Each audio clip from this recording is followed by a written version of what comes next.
Hypothesis testing is a statistical method that allows us to answer questions about our population, about our models, based on the data in the sample. It involves making a statement based on a belief or knowledge, and use our data, the data in the sample, to check the plausibility of this statement. The method of statistical hypothesis testing involves 4 steps. It's always the same 4 steps. We start by formulating a specific hypothesis called the null hypothesis. Then we construct the alternative hypothesis. This is the rival statement to the null hypothesis. We are going to test one against the other. We will use the data in the sample to verify whether the evidence is consistent with the null hypothesis or against it. And we are going to do this using something called the p-value. And finally, if the evidence goes against the null hypothesis, we reject it in favor of the alternative hypothesis. And we do this based on something called the statistical significance. If the evidence is compatible with the null hypothesis, we do not reject it.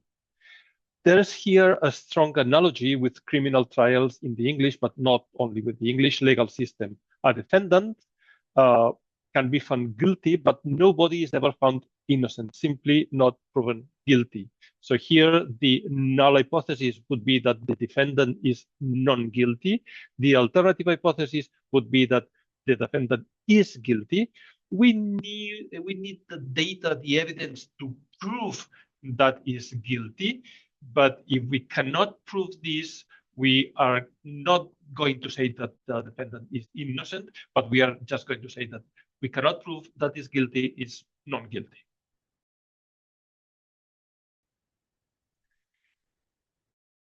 Depending on the problem, the test that we are going to carry out, the null hypothesis will be different, but usually has the same shape, the same form. Usually takes the form of something that would be the value of the population parameter of interest in one group is equal of the parameter in the other group. For example, the mean in group A is equal of the mean equal to the mean in group B, or the proportion in group A is equal to the proportion in group B. It is always the conservative option.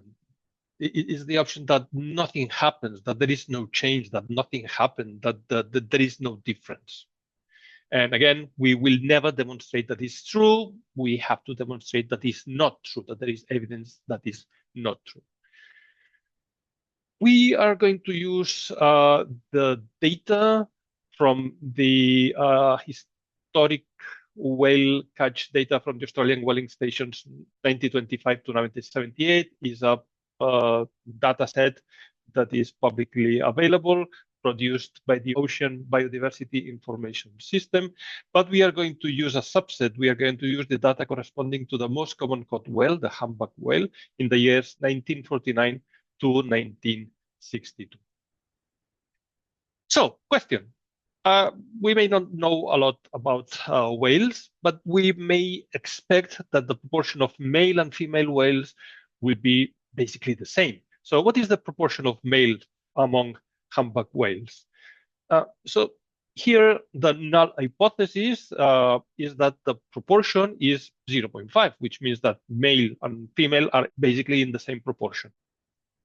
The data, however, shows something a bit peculiar, that during all these years that we are studying, the proportion, this is the 0.5, the proportion of male is always above the 0.5. We will see if this is something that we can accept as the null hypothesis, or something is happening here.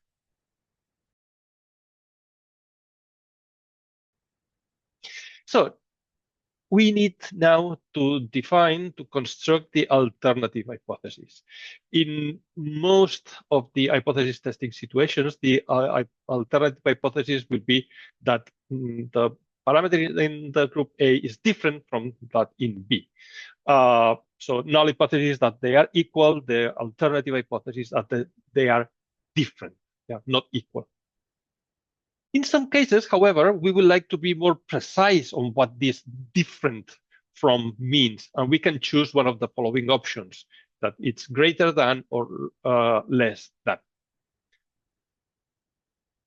Again, we will need to have enough evidence to reject the null hypothesis and accept the alternative one.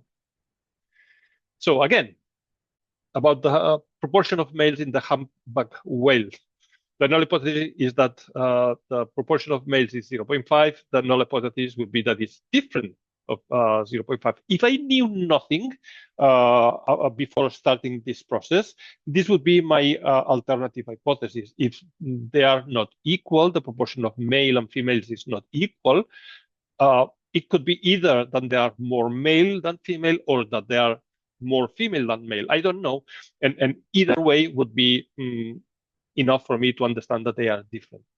Now I have seen the data, and the data shows that male seems to be more frequent. There are more male than female. So maybe we would like to test the hypothesis that the proportion of male is greater than 0.5. In this data set, and this probably doesn't make much sense to test whether the proportion of male would be less than 0.5, because we are seeing that this is not going to be the case for sure. But maybe we could check whether the proportion of female is less than 0.5. So we aim to make decisions about the whole population based on the information provided by the sample. Can our decision be wrong? And the answer is yes. And can be wrong basically in two different ways. We can reject the null hypothesis when it's true, and we can not reject the null hypothesis when it is false. We cannot minimize both probability of making a wrong decision. We cannot minimize both at the same time, because when we minimize one of them, the other one is increased, and the other way around. The only way that we could decrease both of them at the same time would be increasing sample sizes or doing things better. So we are going to control just one of those, and we are going to control the probability of rejecting the null hypothesis when it's true. And this is the p-value. We are going to do this to the p-value. So what is this p-value? Formal definition is that the p-value is the probability of obtaining by chance a result at least as extreme as the one we observed, assuming that the null hypothesis is true. Bit informal definition is that the p-value is the probability of being wrong when rejecting the null hypothesis. So we go back to our example. What is the proportion of male among the humpback whales? If there are no differences in the proportion of male-female, then each year it would be a 50-50 chance of having more male than female, just like flipping a coin. However, in this data, we see that every year we have observed more male than female whales. The probability of this happening by chance, if the null hypothesis is true, the null hypothesis that the proportion is 50-50, is just 0.000061. So 61 possibilities per million, per million trails. So it's a very, very, very tiny probability that this has happened by chance. And this is exactly the p-value of our test, is the probability of rejecting the null hypothesis if it is true. We will be wrong just 0.00061 times, or on a proportion of 0.000061, if the null hypothesis is really true. So let's look at another example. Let's go to the final year of our data, 1962. We have the usual null hypothesis that the proportion of males is 50%, and the usual alternative hypothesis that the proportion of male is different from not equal to 0. The data from 1962, it's 720 whales, 409 of which, 56.8%, are male, and 311, which is 43.2%, are female. What is the probability of this happening if the null hypothesis was true, if the true proportion of male in the population was 50%? The probability of obtaining this 409 successes over 720 trials is 0.00011 or 0.011%. Again, a very tiny probability of happening by chance. So if the null hypothesis is true, that the proportion of male is 50%, the probability of obtaining a result as extreme of the one we observed is 0.011%.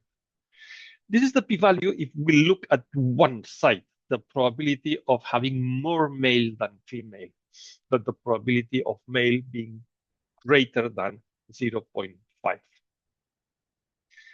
But if the null hypothesis is true, that the proportion of male is 0.5, we could obtain twice a result as extreme as the one we observed, 409 males and 311 females, or the reverse, 409 females and 311 males.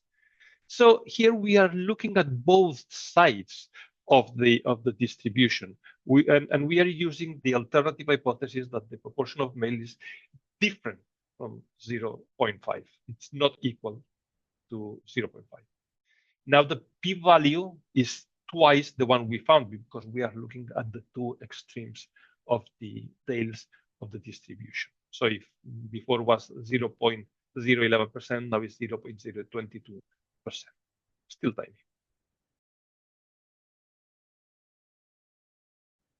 Now, if the p-value is the probability of being wrong when rejecting the null hypothesis, we need the p-value to be small to reject the null hypothesis. And what does small?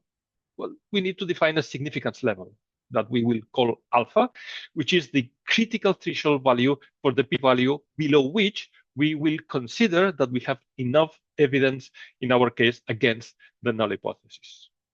Therefore, if the p-value is less than or equal alpha, the significance level, the result will be considered statistically significant, and we reject the null hypothesis. If the p-value is greater than the significance level alpha, then we will consider that the result is not statistically significant, and we cannot reject the null hypothesis. The values that we usually use as significant level alpha, the most commonly used is 0.05 or 5%. But in some fields, sometimes 10% or 1% are more conventional. Although now there is a strong movement in favor of making it smaller and setting the threshold at 0.5% or 0.005.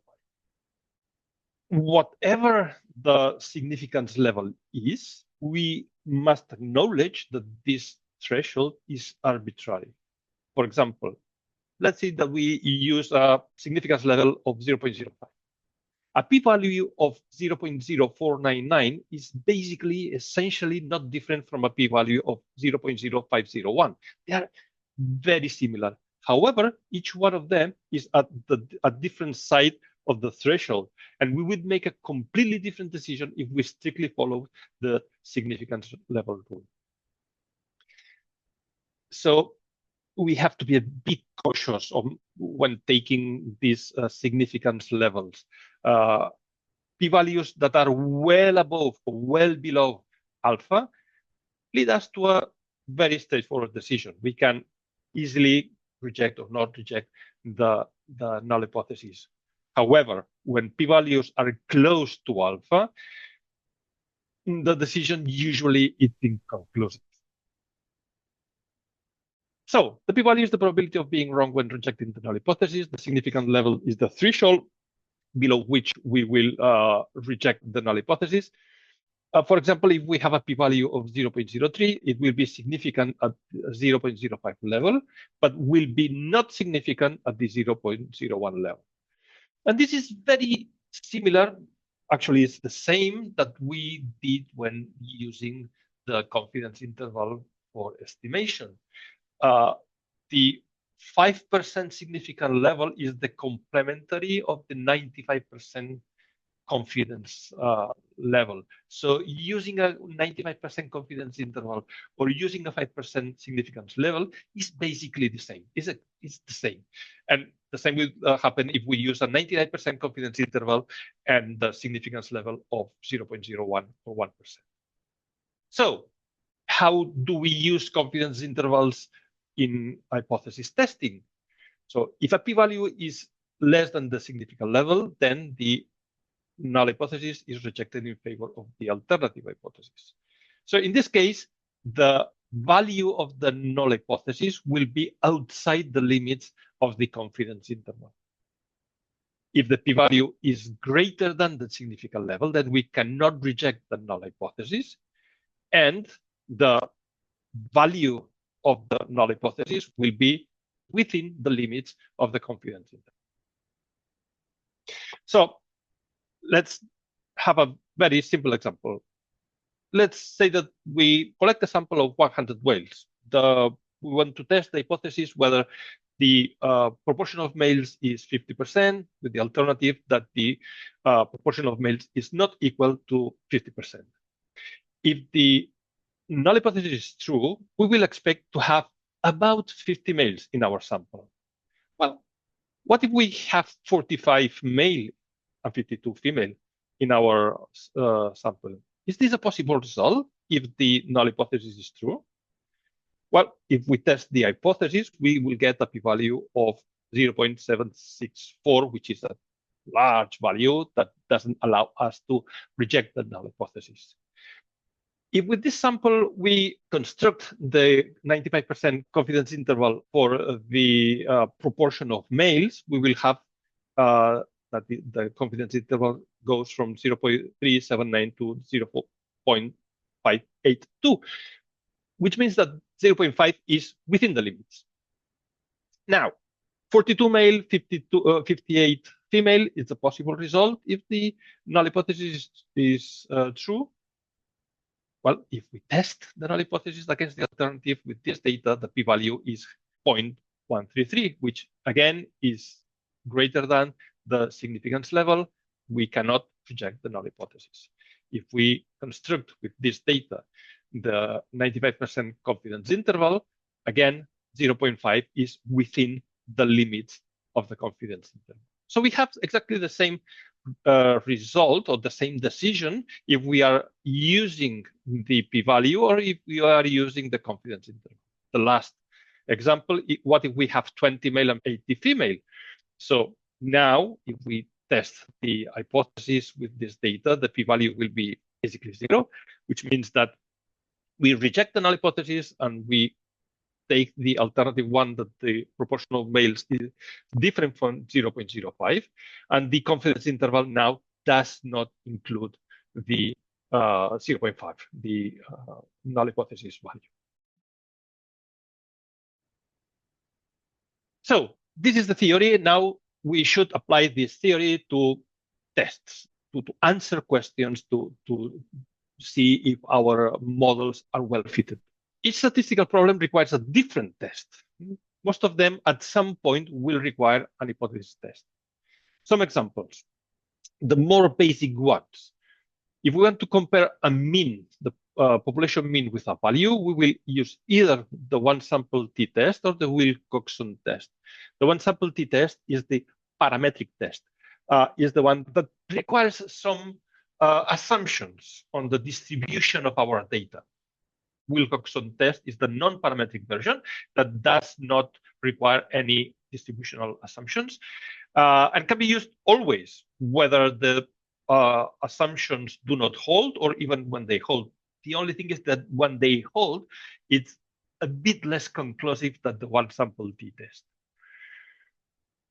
When we want to compare a proportion to a value, we will use the one proportion test. When we want to compare two means or proportions, we will use the two sample t-test as the parametric test or the Wilcoxon test as non-parametric. If we want to compare more than two means, we will use either ANOVA parametric or Kruskal-Wallis test, the non-parametric version. Then we can test whether an explanatory variable in a model actually explains the response using the t-test or the f-test. We're going to see more of this in the model fitting videos. We can test whether there is an association between two qualitative variables using the chi-square test and many others. There's some criticisms about using p-values, and there's a whole branch of statistics that is called the Bayesian statistics that reject using p-values, use a completely different approach to test hypotheses. It's important to understand what p-values can and what cannot do. Here, there are 6 principles of what p-values can do or cannot do. P-values can indicate how compatible the data are with a specific statistical model. P-values do not measure the probability that the null hypothesis is true. Scientific conclusions and decisions should not be based only on whether a p-value passes a specific threshold. Proper inference requires full reporting and transparency. How did we did the sampling? How did we collect data? What test did we carry out? How many tests did we carry out? All of this has to be well documented. A p-value does not measure the size of an effect or the importance of a result. And finally, by itself, a p-value does not provide a good measure of evidence regarding a model or a hypothesis. For example, a p-value close to 0.05 offers only weak evidence against the null hypothesis. Some of them we have already discussed during this video.